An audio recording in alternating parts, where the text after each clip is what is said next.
r/AskReddit. Campers of Reddit. What are some tips for someone who doesn't camp very often? Always pack a few days extra supplies. And make sure someone who isn't coming with you knows where you are. Give them a time frame of when you'll be back. And an emergency day when they should call the police if you haven't returned. You never know what might happen. Call the lowlife. He's camping in the Ratway. Bug spray. You have no idea. To add to this, the hit you buy at a drugstore isn't going to cut it in June. Go to a proper outdoor store. Buy the highest concentration of DEET you can find, preferably in a cream, and coat yourself in poison. Also, loose clothing and tucking your pants into your socks helps a lot. There's a state park about 2 hours north of where I live. And about an hour north there's a farming community with a farm supply store. I refuse to buy bug spray until I'm an hour north of town. The stuff they sell there is basically farm grade pesticide. If I ever develop some super weird disease I'll know why. But at least it's not malaria. Seems a lot of it is covered. I'd like to say this though. You are on any kind of slope, sleep with your head uphill. Can get a nasty headache otherwise. Never though of that. Great point. Old trick I was told by my dad. Granted, his camping usually involved drinking, so the headache may have been due to point that. So many tips. But I see no mention of socks. Bring lots and lots and lots of socks. They're going to get dirty and wet. And you don't want the discomfort and risk of blisters that comes from wet socks or no socks. Also, no mention of poison ivy yet. Look up how to identify it and avoid it best you can. If it gets you, apply some mud immediately and let it dry out. It may not work, but it does have the chance of drawing the oils off, so you don't react as bad or for as long. Also, if you get poison ivy and the mud doesn't work, go to the doctors. Sometimes it just spreads and spreads and spreads. Leaves of 3. Let it be. Leaves of 4. Eat some more. Bring one O-hit kit for everyone camping with you. An O-hit kit should contain the following. Small pocket knife with a can opener. A dozen small cans of fish/ham/etc. Something calorie dense. A paper map of the area and a compass, and a watertight Ziploc bag. Water purifier tablets with reusable canteen. A space blanket. A fuel-free fire striker and a few sheets of tightly folded newspaper. A first aid kit with individually wrapped gauze. Polysporin. And medical tape. A whistle. An O-hit kit can be assembled cheaply, and 90% of it will never need to be replaced unless you need to use it. An O-hit kit can fit in a medium-sized fanny pack. An O-hit kit can keep you alive in the dead of winter for days, let alone camping weather. Should the worst happen and you get completely separated or lost, it can and will keep you alive and relatively comfortable until rescuers, who know you're in trouble because someone not with you had your itinerary, find you, even in the event of moderate injury. Also, pack an actual hit kit. Toilet paper. Baby powder is helpful to keep yourself dry. Some way to mark your path as you head to your field toilet. Finding an appropriate place to relieve yourself is the one time you will head some way off the main trail/campground. And in the urgency of the situation, people often forget how they got there and end up lost. Toilet paper works, but remember to clean it up. Bring some water. Does not have to be drinkable.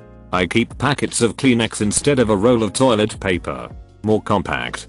When my fellow campers and I set up a camp, we set up a latrine ditch which is far enough away that the smell can't reach us.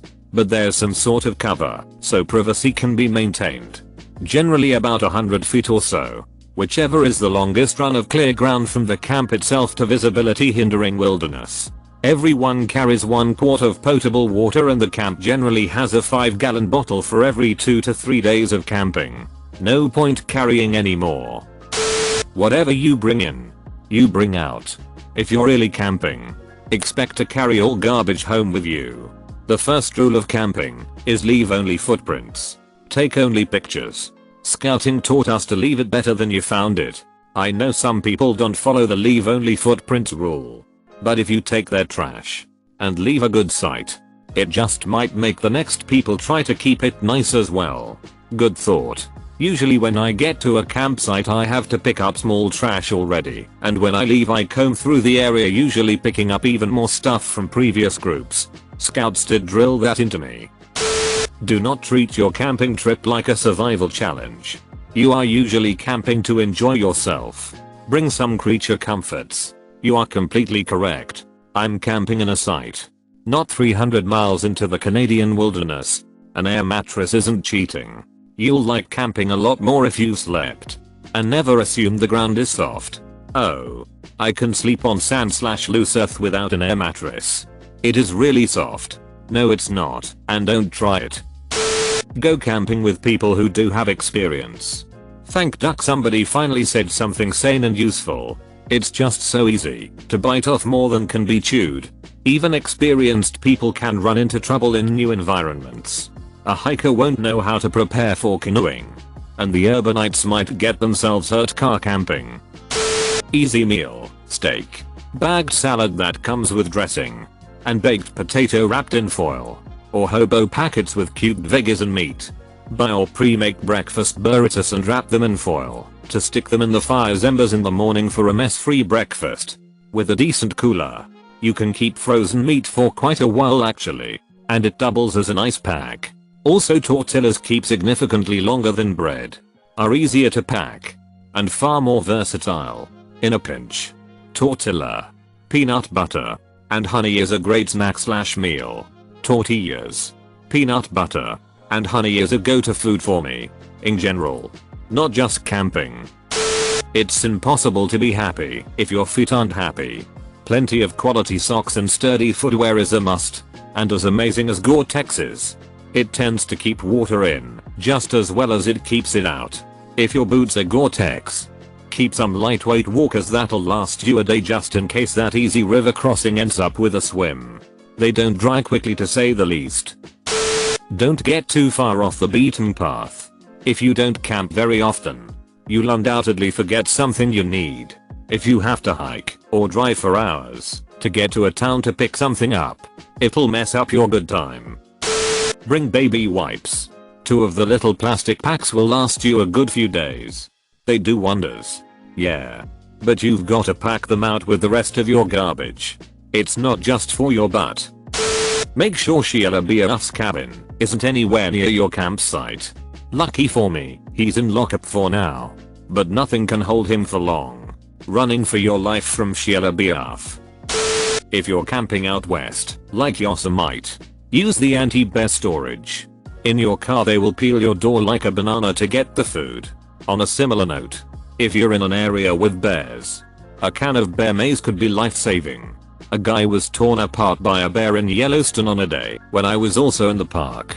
Absolutely second this. If you're in bear country, you should always have a can of bear mace. Always. Don't leave your food out. This is not just due to bears, but other animals as well. Like the stealth chipmunks that tore a hole through the bottom of a bag of popcorn 3 minutes after my son put it down on the picnic table. My dad once came upon a raccoon unzipping his backpack. Made for an awkward moment. Don't leave firewood on the dirt ground overnight. It will absorb the moisture from the ground and will be impossible to light. This is absolutely untrue. Unless your firewood is rotten to start with, or the dirt ground is flooded. If you are in a place where it rains a lot, Pisgah Forest for example, there is a lot of moisture in the soil, and if you are starting a fire it is best to lay down a base of logs for your fire, to assure the fire doesn't absorb the moisture. Headlamps, flashlight. Buy a good one. Not the one at the checkout at Walmart. I recommend Petzl. Just sit in a corner and wait for someone to eventually come. Then shoot them. Also, remember that no matter what everyone tells you, you're allowed to do it. It's a legitimate strategy. A water filter for backpacking is probably the most useful thing I've purchased. The first camping trip I went on with my wife we tried to boil our water. It was so impractical. Wasted fuel on our tiny gas stove and once it was boiled it stayed hot for about an hour. Not sure what we were thinking. After that we bought a water filter and it was much more convenient and just plain good to have. I just keep it in my day bag whenever I go out. Never know when you might run out of water and have to drink from a stream. Spend the 25, I think. It's been a while, on a Sawyer mini filter. One of the most effective filters out there. Cheap. And doesn't clog easily. Used to have an MSR $120 filter that needs new cartridges frequently and is much heavier. Also, purification tablets work well and are super light, but tend to impart taste. If you're really trying to save money, if my memory serves me, look it up. So you do this correctly, you can dilute bleach, unscented, to a specific point where you can add a few drops to a bottle of water. Let it sit for a half hour and your water is potable. Iodine tablets are effective, but Jesus, do they make water taste bad. Cotton is rotten. Remember that. Just to add why, wool is the best material like, ever. That and down. Down is light and compressible. And if of sufficient quality will hold heat better than any synthetic fabric or insulation. Wool is great because it can be made in lightweight layers, undershirt, or heavy layers, sweater. It doesn't hold odor as much as cotton, great for socks. Holds up well. And is flame retardant at least compared to cotton. Also, if you get wet, while less effective than dry clothes, wool will hold in some semblance of heat. Cotton will freeze you if wet. Edit, the bit about wool retaining heat, while wet applies only to wool, not to down. Down needs to be kept dry. In my experience, the warmth/weight of a down layer with a waterproof windbreaker over it is still lighter than a similarly warm waterproof fleece something or other. Wool will also dry quicker than cotton. If your skin is irritated by the texture of wool, try merino wool. It tends to be softer. Icebreaker, Supernatural, and Smart Wool are all good brands. If it's still irritating, a thin base layer should do the trick, and it will also help wick moisture. To keep wool in good shape and extend its life, hang dry it. Machine washing is fine, just the dryer tends to be too rough. Don't forget an extension cord for your PC. If you forget, I'll have to go back inside to get it. For camping trips outside of the backyard, bring longer extension cords. This guy camps. I'm a bare essential / rough it kind of camper who doesn't like to carry any more than I have to. Here's what I do always have when I'm out in the woods. Utility knife. Multi-tool, usually the flat credit card kind with a can opener and saw blade. Clean water. Basic mess kit. Bare minimum, you want a pan to heat food in, and a small pot to boil liquids in. Basic first aid kit. Ankle bandages. Sanitary wipes. Disinfectant. And other necessities. Some way to start a fire. At least 2 rolls of TP/day. Aside from the obvious, it can be used as kindling or for first aid. 2 rolls of TP per day. What kind of poos are you making in the woods, man? Unless you talking about some kind of smaller camping TP rolls, that's some heavy duty paperwork. You may want to get that checked out by a medical professional, maybe IBS. Sure. When my family of 4 goes on a 6-night camping trip this summer, we'll just stop at Costco on the way and grab a 48 pack. We do nothing but hit the first 2 days. Leave the area better than you found it. Pick up all the trash. Not just your own. Make sure it all gets disposed of properly. You have to try having X while camping. It's ducking intense. Seal everything in watertight bags. Whether it's dry bags specially for camping or a ton of sandwich bags. Even if your backpack is waterproof. Get separate dry bags for clothes. Ones that can be fully sealed. Plus a bag for any wet kit.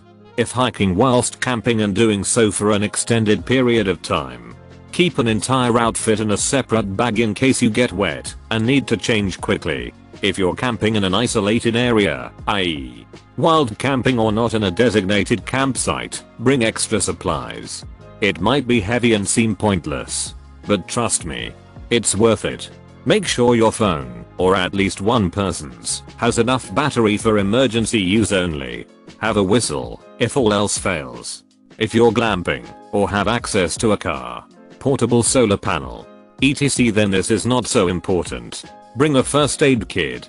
Even if it's a tiny SC-ape, you're going to want to clean it. Even if it seems like overkill, and there's a minute chance you'd use it, it's still worth carrying. Make sure there's an emergency blanket in there. It's tiny, light, and could save your life. If you're also hiking, plan everything in advance. Have a plan on what you'd do if someone got badly hurt, or if your tent gets damaged, or if the weather takes a sudden turn for the worse when you're in the middle of nowhere. Be prepared for all possible weather conditions, may vary on location. Bug spray and blister plasters if hiking too. Multiple ways of starting a fire. Windproof/waterproof matches or fire steel equals good. Relying on one cheap lighter or one box of soggy matches equals not good.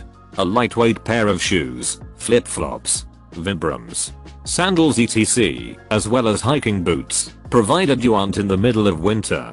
And even so, if your shoes are wet you're going to want something to wear outside of the tent if you need the loo. If your tent is new, practice putting it up beforehand. Make sure you know how to do it quickly. Egg. If it's pouring with rain, regardless of if you're wild camping or glamping. Toilet roll, the one ply travel stuff is awful, and or wet wipes. Put it in sandwich bag. And hand sanitizer. Assuming you're going tent camping. Tent. 1. Blow up mattress. If no blow up mattress is available, bring thick quilts/bedspreads for a little extra padding under the sleeping bag. 2. Choose the spot for the tent carefully. Flat and smooth as possible. No anthills. Not too close to the fire pit. 3. Clear the spot of sticks, rocks, etc. Especially if you don't have a blow up mattress. 4. Face the tent opening downhill, if on a slope. If it rains, the water will run in the opening if it faces uphill. Fire. 1. Bring your own wood. Many parks don't allow you to gather wood. 2. Use a small tarp or plastic sheet to keep the wood on. If rain is likely, cover it to keep it dry. 3. Be sure to bring fire starting stuff, kindling. Fire starters. Those long-handled grill lighters. 4. Keep a bucket of water and a small shovel near the fire for emergencies. 5. Be sure to put out the fire before you go to sleep or leave the park. Cooking. 1. If you're using a portable propane camping grill, try using it at home first to get the hang of it. 2. Bring long-handled grilling tools. 3. Don't get fancy if you don't have a lot of experience. Hot dogs are the easiest, or do sandwiches. 4. If it's a campground with those iron grills on posts, get those small bags of charcoal briquettes. One bag makes one good grilling fire, so get one bag for each meal you plan to cook. Don't try to build a wood cooking fire in them.